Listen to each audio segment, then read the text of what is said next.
Karibu Mwangaza wa Fikra na Mtazamo.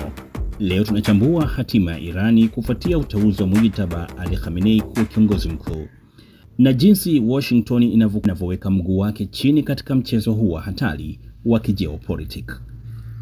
Karibu Mwangaza Brain Digital Africa. Mimi ni Ostaz Khan.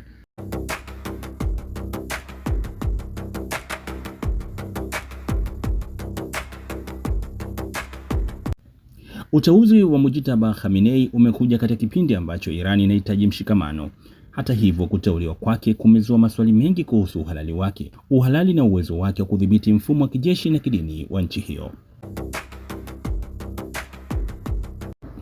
Rais Trump hajapoteza muda kuonyesha msimamo wake.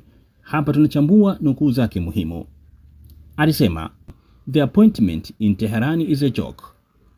They have picked a lightweight who does not understand the modern world. He is a non-starter. He is a non-starter for the United States."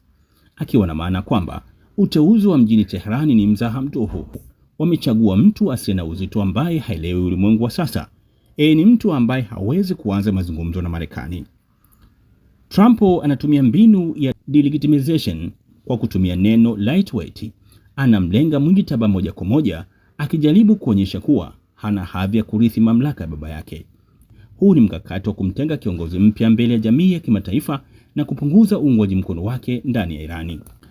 Akaendelea kwa kusema, "We'll see what happens, but let me be clear. Any leader in that who does not seek approval from us or ignored our interests is not going to last very long. We hold the cards." Lakini niweke wazi, kiongozi yote katika eneo hilo ambaye hatafuata idhini yetu au anapuuza maslahi yetu hatadumu kwa muda mrefu. Sisi ndio wenye kete za ushindi.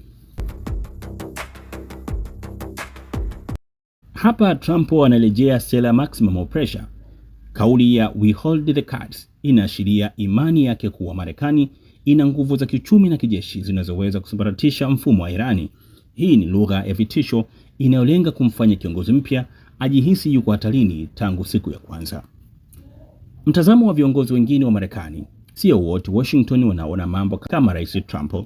Tunapata picha tofauti kutoka kwa wadau wengine. Bunge, Kongresi, wanasiasa wengi wanaonyesha tahadhari, wanahofia kuwa shinikizo lisilo na mpaka linaweza kusababisha mlipuko mkubwa wa kijeshi, escalation, ambao hautakuwa na faida kwa maslahi ya Marekani. Pentagon, wakuu wa jeshi wanasisitiza strategic partners wanaona kuwa kiongozi mpya anahitaji muda na nafasi, na kwamba dharau za wazi zinaweza kuchochea makundi ya kijeshi kama IRGC kuchukua hatua ya kisasi. Hitimisho la mtazamo. Mvutano kati ya Washington na Teherani sasa hauko tena kwenye kiwango cha sera tu, bali umefika kwenye kiwango cha kutokubali uhalali wa uongozi. Kwa upande wa Trump ni vita vya kisaikolojia, kwa upande wa Teherani ni vita ya kulinda utambulisho wa mamlaka yao. Tunahitimisha hapa Mwangaza wa Fikra na Mtazamo. Je, dunia inaelekea kwenye mapigano ya ana kwa ana au huu ni mchezo mwingine wa kivuli wa kidiplomasia? Niseme asante kwa nami.